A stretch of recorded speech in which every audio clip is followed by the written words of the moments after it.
Hello everyone, welcome to the channel. आज हम बात करेंगे एलर्जी की। एलर्जी ये नई जगह पे जब हम जाते हैं तो बिना स्पष्ट कारण के छींकना और घरघराहट के साथ सांस लेना शुरू करना, ये सब चीज़ें होती है। और जब हम अपनी पुरानी जगह पे वापस लौट आते हैं तो ये लक्षण गायब हो जाते हैं। और कुछ लोग कुछ कुछ लोग पर्यावरण में मौजूद कुछ कणों के प्रति संवेदनशील होते हैं और ये अभिक्रिया करते हैं। जैसे पराग कणों के कारण अभिक्रिया करते हैं, या चिचड़ी या माइट, या जो गाय भैंस होती है उनमें पाए जाने वाले छोटे जो जीव होते हैं उनमें परजीवी के रूप में पाए जाते हैं, उनका रक्त चूसते हैं। तो इस तरह के छोटे जीव जो होते हैं वो चिचड़ी या माइट कहलाते हैं। तो पराग या चिचड़ी के प्रति भी कुछ लोग एलर्जी प्रदर्शित करते हैं, कुछ जीव एलर्जी प्रदर्शित करते हैं। और इस कारण से जो क्या होता है, अलग अलग जगह पे अलग अलग प्रतिक्रियाएं दिखती है। और पर्यावरण में मौजूद कुछ प्रतिजनों के कारण कुछ प्रतिजन होते हैं पर्यावरण में, ठीक है। तो उनके प्रति हमारा जो प्रतिरक्षा तंत्र है वो कार्य करता है, और उन प्रतिजनों के प्रति प्रतिरक्षा तंत्र कार्य करता है। और इस क्रिया को अतिरंजित अनुक्रिया कहते हैं, और इसे ही एलर्जी कहा जाता है।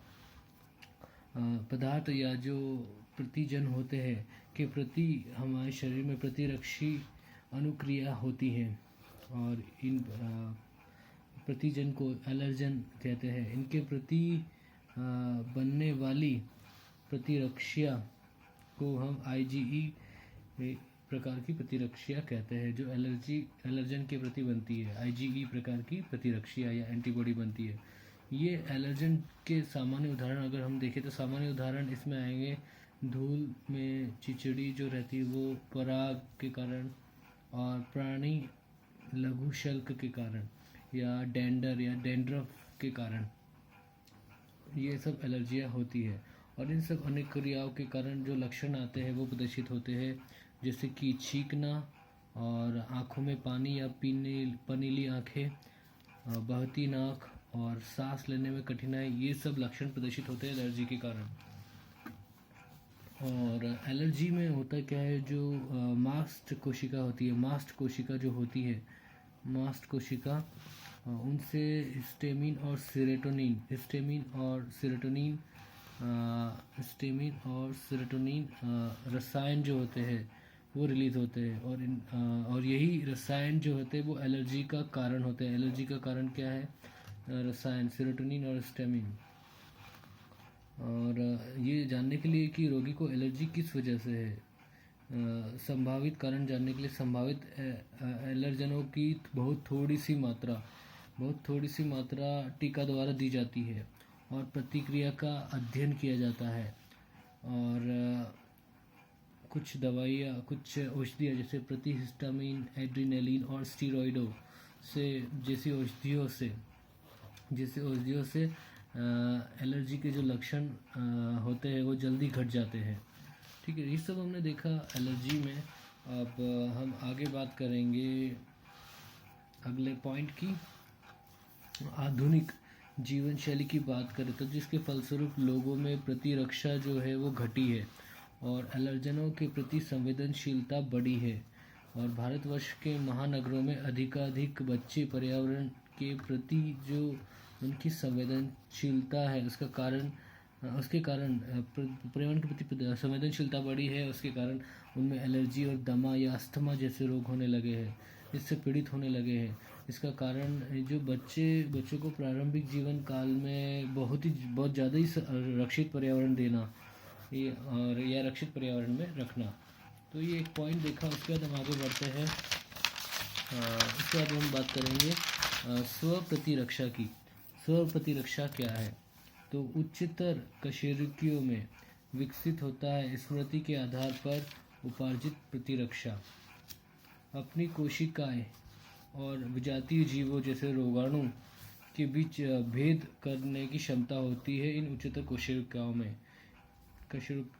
और भेद करने की क्षमता पर आधारित होते हैं। वो भेद कर सकते हैं। इस क्षमता का आधार कि वे भेद किस तरह से करते हैं अपनी और दूसरे जीवों में या दूसरे रोगाणु में अभी भी इस क्षमता का पता नहीं कि कैसे भेद करते हैं, इस बारे में पता नहीं है। और लेकिन दो उप सिद्धांत इस बारे में हैं कि जो हमें समझना चाहिए। जो उच्च कशेरुकी जो होते हैं, उच्च कशेरुकी उनमें वो विजातीय जीवों और विजातीय अणुओं को पहचान सकते हैं।